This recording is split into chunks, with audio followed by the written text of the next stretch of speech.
Week 3 was a funny old week for fantasy football with some special performances from some special teams and also some teams we thought we knew, making us question if indeed we were wrong. But Ed, the one thing we can guarantee is once again, we had some fancy heroes. It's time to celebrate them with some rhymes and some puns. Fantasy Heroes. In a week of QB absences, Geno Smith stepped up with his 4th best fantasy score ever. The shame accounted for nothing after a commanding performance from Washington. And that was in part to one tough Tucker, who turned his 8 receptions into 135 yards and 3 touchdowns. Hunter Henry hoovered up the receptions in week 3 as he stalked the Steelers' end zone and left with 2 touchdowns. The Vikings defense put up one of the best fantasy scores of the year so far as they pillaged the burrowless Bengals offense. Caleb Williams heard all the talk about Dak and pressed on regardless, with the help of Luther to shoulder the burden of dismissing the Cowboys. 298 yards and 4 touchdowns made for a top QB performance. Jonathan looks tailor-made for this rejuvenated Colts offense as he picked up his first, his second, and his 3rd touchdowns of the season and claimed the spot of RB1 overall so far. What a season for Jonathan Taylor so far. Just looking absolutely brilliant, isn't he, at the minute? He's looking superb, unlike the 6 to follow. Fantasy Zeros. If you have Higgins, Jamar, or Brown, then start panicking. Zach Taylor is the worst play caller in the league, and the Bengals offense will be erratic at best without Burrow. Is it time to judge Judy? Jerry manages 1 reception for 5 targets and a paltry 2.7 points. Come on, Ramondre, you're up to your old tricks again. Just stop fumbling. Genty had plenty of carries, but the stuttering start for the rookie superstar continues. Debo appeared to be playing Peepo with his backup quarterback as he managed just 2 receptions for 11 yards in a disappointing week 3. More home and away than neighbours for Meek as he hauled in just 2 of his 7 targets as the Giants struggled in prime time against the Chiefs. Nailed it. Debo Peepo. Excellent work, Edward. Thank you very much. Yeah, I did enjoy Debo Peepo. Are we happy with a coach as a 0? I mean, it's his fault. It's his fault that I'm not getting fantasy points from my Bengals players. It's his fault I lost money on DFS this week. It's his fault you're grumpy. I'm very unhappy with the Bengals right now. And yeah, he's one of the... I mean, I hate the front office and the owner, but yeah, I hate him a lot at the moment. Just to show what a kind of weird week it was, my game of the week is one that I most definitely did not think I would be choosing, and that's Colts versus Titans. Absolutely no point would I have had this down to being, firstly, a landslide win for the Colts at the start of the season. I also wouldn't have had it down as being really entertaining from the Colts. And Titans being a bit boring and a bit irritating with some questionable coaching. Absolutely. But the Colts were very surprising, I thought. The reason I enjoyed it so much is that Indy are exciting and they feel like a bonus given what we were expecting. Tennessee just look like, are they in a fallow year? Are they just going for the number 1 pick overall again? I mean, Callahan, some of his decision making, getting a delay of game after 2 timeouts, I've not seen that before. How much thinking time do you need to decide to kick? I'm not quite sure. I would like to point out, Ed, that in the offseason, I did say very early on, I thought that Daniel Jones was actually in with a decent chance of usurping Richardson. I know lots of different people thought it was on the cards, but I didn't think he would be a fantasy QB1 and be doing such a decent job. And to the point that he gets rested to give Richardson a run out when a game is done. That isn't what we saw coming. India 3-0. Sorry to interrupt you. Do you remember the Giants hype train? Yes. I'm thinking of starting it up again for the Colts and Danny Dimes. Perhaps it's just the Danny Dimes hype train. It was never the Giants alone. It was always Danny Dimes. It was all about Danny Dimes. So India 3-0. Danny Jones is fancy relevant every week, and Jonathan Taylor looks to be back to his best. Since his RB1 overall season 2020, he's finished RB 33, and RB 12 last year. Currently RB1 overall and on pace to hit 1,900 rushing yards this season. If he stays fit, he could really be a force to reckon with week in, week out this year. Michael Pittman looked like he could make us take notice again as well. So 6 for 6, 73 yards and a touchdown. He could well be volatile week in, week out, but considering you drafted him as the wide receiver 47, according to ADP in the offseason, it's a decent regular flex play with top 12 upside currently. I know we're only 3 games in, but it's looking good so far. Pierce, useful weapon as well. Francini may have his weeks. Hopefully he clears concussion protocol. Now, I'm not worried about Cam Ward when we start talking about the Titans. I'm going to talk about us getting overexcited about rookies not doing the business from day one. I do think we're justified in all the kind of the Titans talk of why is no one talking about us? Why is no one talking about our number 1 picks? Because you're boring. Because you're really, really boring. And it's just really, really questionable, I think, at the Titans. I don't see how they don't sack Callahan within the next couple of weeks, the way things are going. Pollard hasn't justified his fancy sleeper tag yet. He did find the end zone, and that put some polish on what was another kind of week of low production. He was 16 carries, only saw 45 yards. However, let's have some positivity. Elik Ayamana is really interesting and justified his waiver wire buzz from last week. No, he's not putting up big numbers, but he has a clear role in this offense and has outperformed Ridley over the last 2 weeks. As Cam Ward develops a rapport with Ayamana, I think that will genuinely be quite interesting to track, and he could end up paying you back, especially dynasty managers, wherever you picked up in your rookie drafts. Any thoughts to add to this game, Ed? No, I'm going to talk about Ayamana on the waiver wire a bit later as well. And yeah, I mean, Jonathan Taylor's got a good chance of being, the number 1 fancy player, hasn't he? I think based on this start to the season. And it looks like, we spoke about it pre-season, the 101 curse has struck again, because with Burrow out, Chase is done as that 101 kind of value. So whatever happens, he might have an okay season, but he's not going to be the best fancy player. So yeah, it looks like Taylor could potentially capitalize. But yeah, the Colts, wow. I mean, I think no one saw this coming. I think there were a few pundits predicting them having a decent season, but yeah, they've certainly made a superb start, and they're exciting, aren't they? You look for the Colts each week, and there's always some standout performances. Let's quickly celebrate you, though, Ed, because when you say no one saw it coming, you did say in Fantasy 5 that you predicted a pick 6 for the Colts defense. It took 3 plays. Well done. I did say that. I messaged you straight away. I thought it might happen, but not within like about 5 minutes. So yeah, I did feel quite smug after that. We used to have a sound drop that was Ed's kiss of death. It's worked the other way, because you also said you might go for the Rams-Eagles game, but you weren't quite sure because it hadn't been greatly excited. And as soon as you said that, Rams-Eagles kicked off in the early window. It did kick into life. It really did. I mean, as we said at the start, it's a very weird week for fantasy, and this game was no exception. It was a great game in the end. The question you've got to ask, did the Rams bottle it, or was it just a case of the Eagles and Jalen Hurts showing why they are the best team in the league? A bit of both, I think, ultimately, when it comes down to it. Jalen Hurts didn't have a passing touchdown in the first 2.5 games of this season.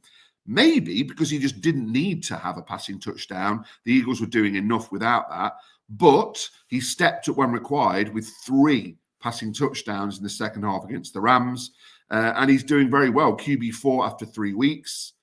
Matthew Stafford, on the other hand, will have frustrated his fantasy managers as he threw an interception on his first possession, and a couple of drives really stuttered in the red zone when maybe they should have been polished off. He's been in the mid to late teens every week, and that probably explains why he's only 30% rostered, Stafford. He might be a top 15, top 20 quarterback, but he has quite a low ceiling. Quiet week for Saquon, who's yet to hit the heady heights of 2024. The Rams shackled him really well, just 2.56 yards per carry. I mean, the Rams are a superb defense. His 4 receptions meant it wasn't an absolute disaster for his fantasy managers, but not a great week for him. Nothing, literally, from Bigsby or Dillon. So Saquon continues to be the Rams' rush offense. Kyren Williams had his best week of the season, notched up a receiving touchdown. He's getting through a lot of rushing work, averaging close to 20 carries a game. Blake Corum's someone to watch. His role is expanding alongside Kyren Williams, and it looks like They trust him with some touches, but he's going to rely on a touchdown for fantasy relevance. So not someone to really think about. All 4 big receivers had good weeks. 11 receptions for Puka. He's the main man for the Rams. Devontae Adams is the perfect foil, though. That huge deep threat. He's had at least 8 targets every week, and a superb signing for the Rams. And for the Eagles, AJ Brown and the Slim Reaper himself were the beneficiaries of that kind of second half from Jalen Hurts, as they amassed 14 receptions and 2 touchdowns between them. Very bad day for tight ends in this game. 1 reception amongst the tight ends. Admittedly, that was a 33-yard Dallas Goedert touchdown. But yeah, Tyler Higbee has had 2 of 3 weeks with 0 fantasy points, which it is worrying from a Rams point of view. I think it'll be really interesting next week to see the Colts we've just spoken about versus the Rams as well. Are the Colts as good as we're starting to maybe give them credit that they might be? Are the Rams the force to be reckoned with, that it looks like they might be, especially on defense? Well, yes, that's a really interesting one. Can we mention Jordan Davis? To leap over the blockers, to block the kick, then to get the kick when it's spilled out, and then run the length of the field. A play doesn't get much better than that if you're a defensive player, does it? He was determined to get that touchdown, and he was kind of like the adrenaline. All of a sudden, he was running at probably a speed he's never run at in his life. He could have just collapsed on the floor and gone, well, that's the game over. But he wanted that touchdown at the end, didn't he? Like, was it Michael Pierce throw? Was it last year or the year before, where he started, he just went, no, not interested. I know he's a bigger player as Michael Pierce, but he went, nah, not interested. Right. For my next point, Ed, I have got something we spoke about last week, and that is the rookie running back panic. And since last week, I've seen a number of people, Fancy Pancake, Lewis Wood did a thing about kind of trade for players, and he spoke about some rookie running backs. A couple of other shows, I've seen people talking about it, how it's really good trade for time. But there are some circles where people, especially, I mean, Twitter isn't the best reference point for this, but people started to really panic and saying, get over the top. Oh, Gentry's trash. I was right. It was never going to be that. Blah, blah, blah, blah, blah. I want to know if it's time to panic. So what I'd like, Ed, is for you to match the player to the stats through first 3 weeks of their rookie career. Who are we going for there? Well, I'm guessing Genty has got the high snap percentage, I'd guess. So is Genty the third one down? 1.3 points. Is that Travian Henderson? I would guess he's had a very slow start. And then, I don't know, top one. Well, that leaves Hampton and Judkins, does it? So I'd go Hampton at the bottom and Judkins at the top. Are you ready to see who they are, Edward? Have I got 4 out of 4? None out of 4. Oh, you little tinker. James Cook started his rookie season with 14% of the snaps, 13 rushing attempts total, and 4 fantasy points. Nick Chubb, who, yes, the injuries have put kind of his fantasy career to an end, really. But a player who was elite for so long, 28% of snaps, only 7 rushing attempts, 1.3. Alvin Kamara, 46 players. That was lots more, but he wasn't as hugely productive on that. A lot of that was his passion that got his fantasy points, but it's only 9.8 points per game. And then Derrick Henry, the whole lot of beef, got just over a third of the snaps, 24 rushing attempts, and only 5.6 fantasy points per game.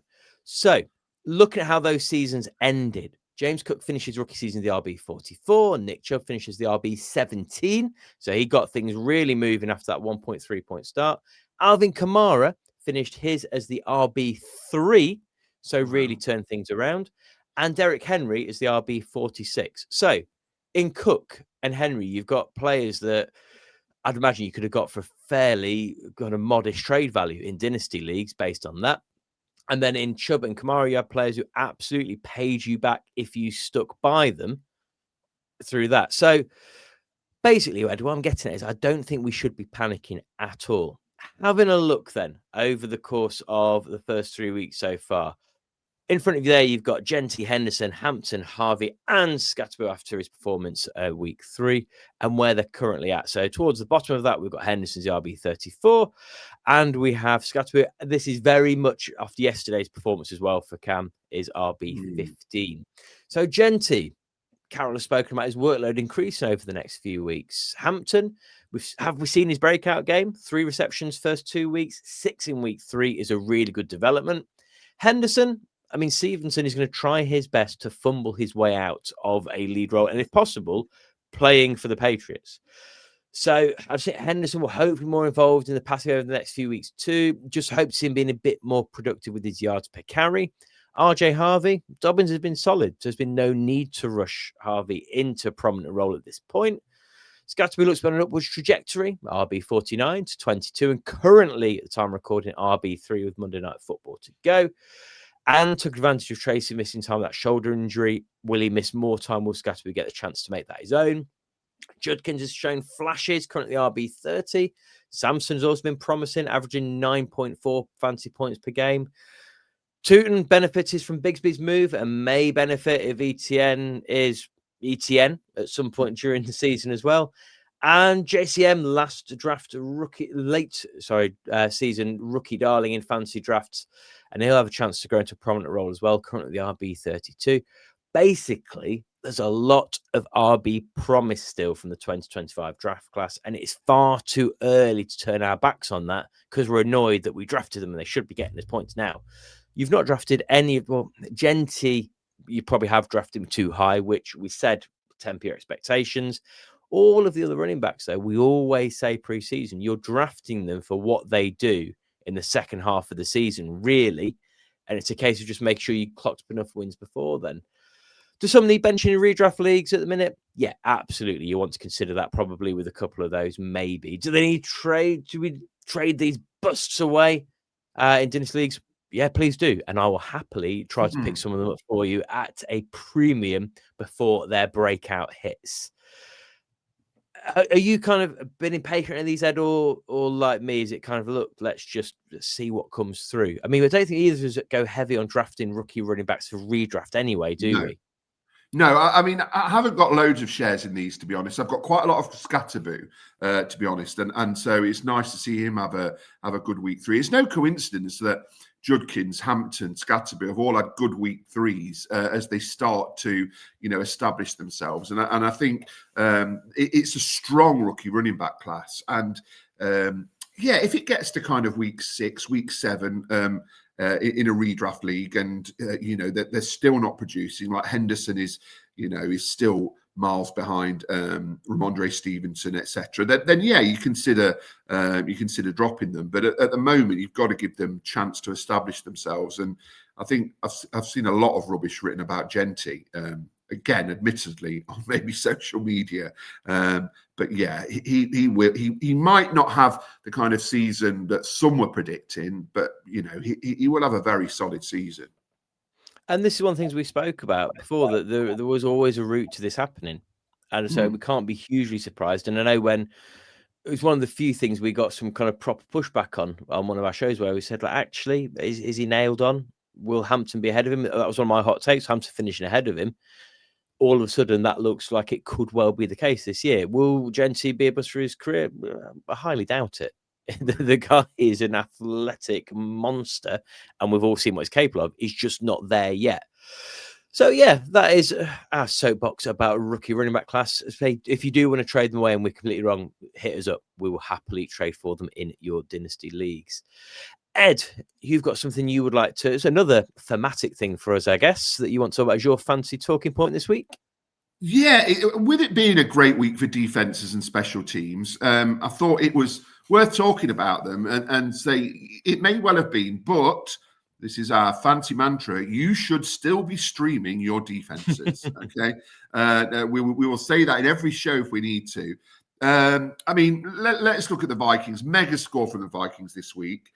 Should you be rushing to try and get them in all your leagues? Well, they're highly rostered for a start, so they might not be available. I think they're about 80% rostered. However, even if they weren't, are they going to be getting you 35 points a week? No, of course they're not.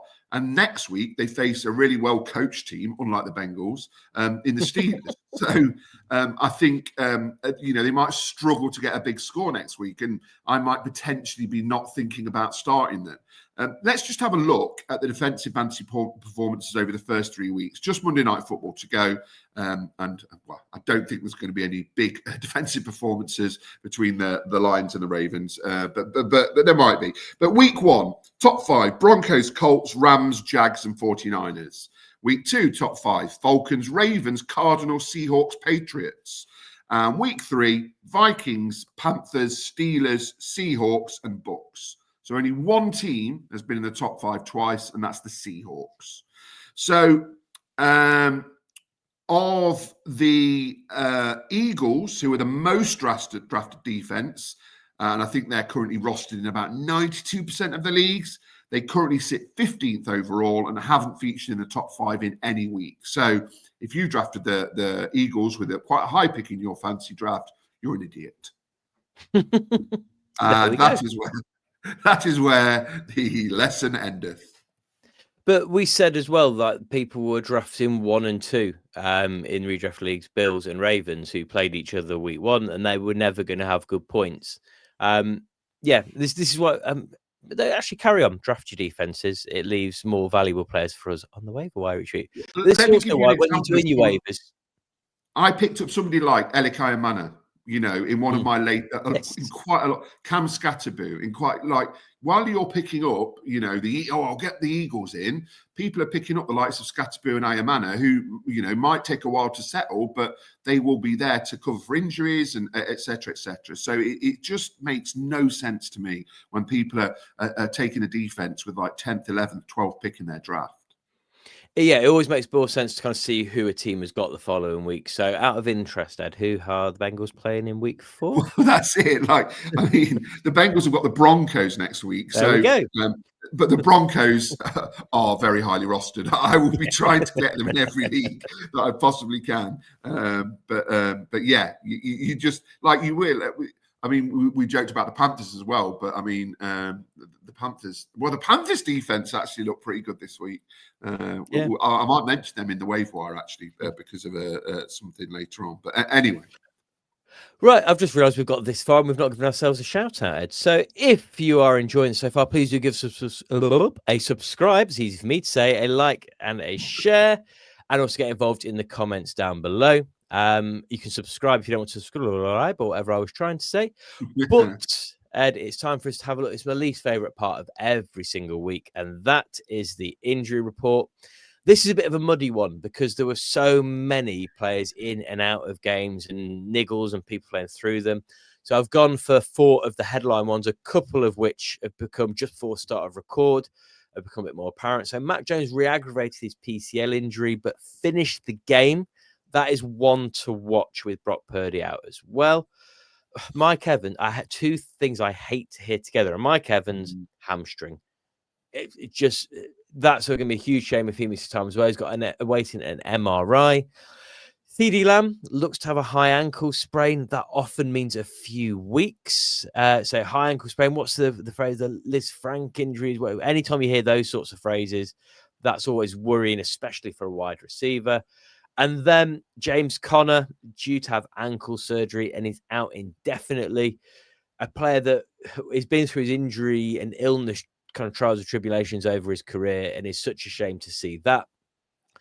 So yeah, keep an eye out throughout the rest of the week as well. On our Fantasy 5 show on Friday, we'll then give you a comprehensive rundown of the injuries once we have a little bit more clarity too. But unfortunately, as the injuries will roll in, that means we have to pay more attention to the waiver wire as well. So who has had a good performance in the last couple of weeks, got your interest, Ed, and who may have a step up in opportunities coming up? Yeah, well, let's just mention someone we talked about on the waiver wire last week who was very hot. Troy Franklin saw his roster percentage skyrocket from 8% to 59%, and he proceeded to have 2 receptions for 8 yards and 2.8 fantasy points. So that, as if to illustrate that the waiver wire is not always paved with gold, but there are going to be some very busy waiver-wise this week. I mean, Trey Tucker, obviously, is going to be very hot on the waiver wire. 6% rostered currently, wide receiver 1 on the week. Well, that's before Amon-Ra and Jameson Williams overtake him tonight, of course. Say flowers. I was waiting for that. But yeah, he's wide receiver 3 overall. Across 3 weeks, he's holding 13 catches for 211 yards and 4 touchdowns. So it's not a flash in the pan this week. And he has the Bears next week. While he won't get you 40 points a week, this isn't a flash in the pan. And you could even argue that he's emerging as Geno Smith's top target ahead of Jacoby Myers and even, dare I say it, Brock Bowers. So, Tucker is somebody who could be worth investing a decent chunk of your fab in. Tyquan Thornton, on the other hand, similar amount of rostership, 7%. A couple of solid weeks against 2 tough defenses in the Eagles and the Giants. Definitely been worthy of a flex spot, but only been started in 2% of leagues. He's clearly emerged as the Chiefs' top receiver in Worthy's absence, but beware of that workload decreasing when Worthy returns, and we're not sure when he's coming back. And in the middle of them there is Kenny Gainwell, currently 34% rostered. Now, touchdown massaged his figures this week. He's clearly behind Jalen Warren in the pecking order, and he's only someone you're going to plug in when desperate, as he's unlikely to produce double figures unless there's an injury to someone like Jalen Warren.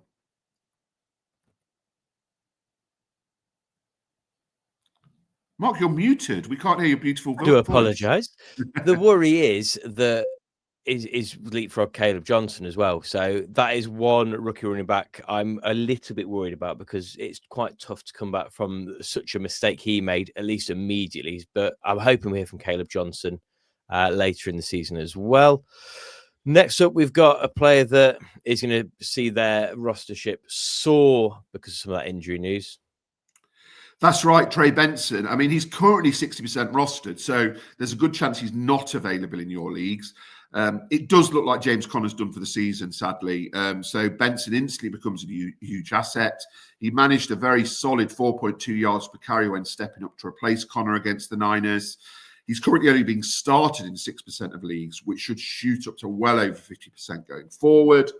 Hunter Henry, we, and more specifically you, predicted a good week, but maybe not quite as good as tight end 1 and close to 30 points. I would say that you should look to cash in as he's got the Panthers this week, but their defense resembled the 2019 Patriots this week as they shut out the Falcons, who ended up with a big fat 0.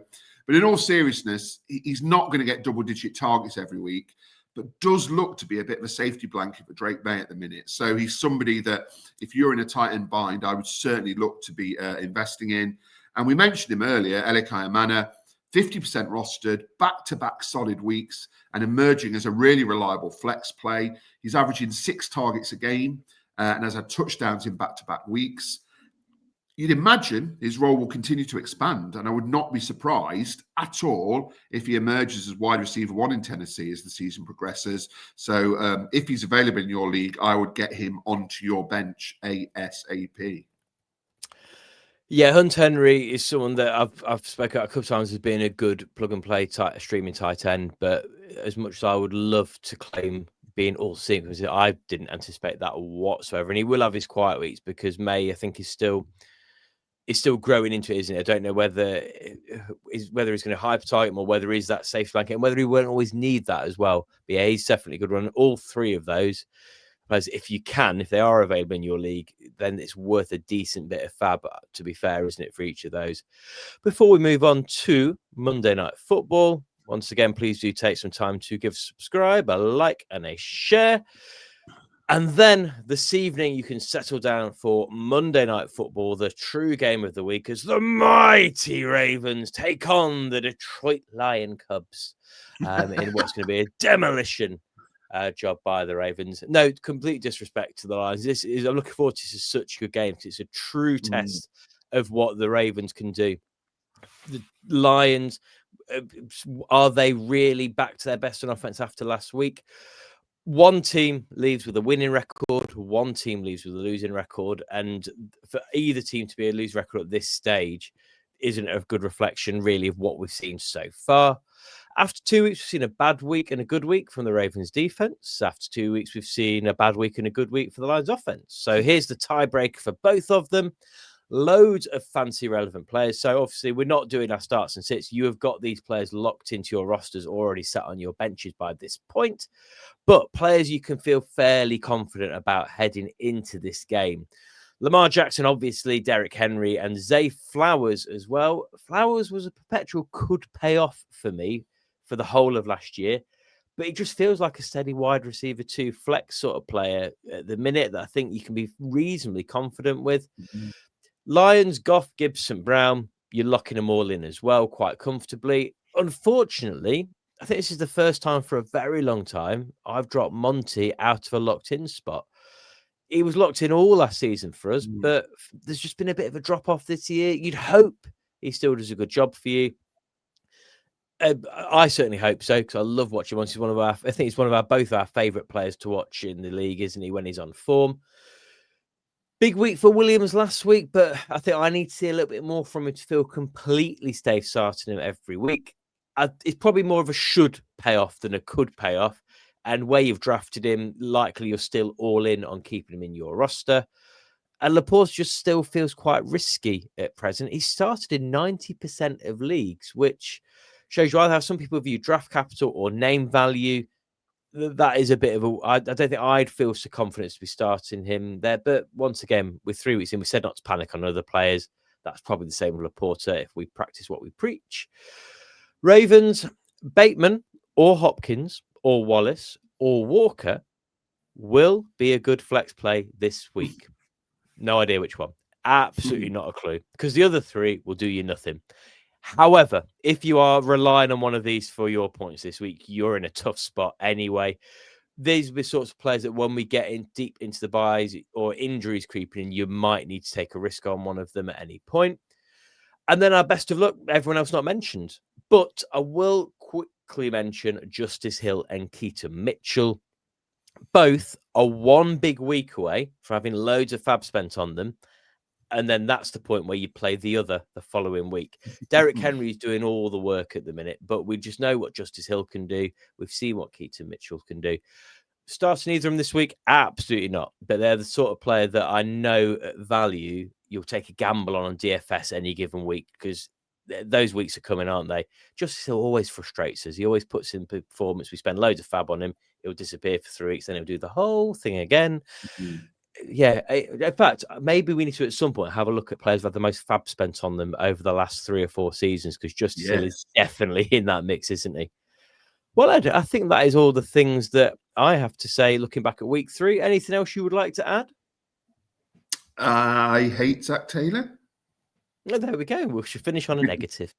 We'll be back in a couple of days for our week 4 review show, and then Fancy 5 mini show with some streaming options for quarterbacks, tight ends, and defenses, because you stream your defenses. I think it's been very clear on that by now. And then finally on Saturday for our DFS show as well. But that's all from me, Ed. It's all from you. So as only time remains for us to say, Malcolm, take us home. You have been listening to the team from TH Fantasy Football. For more content, follow TH_fantasy_NFL on Twitter and Instagram.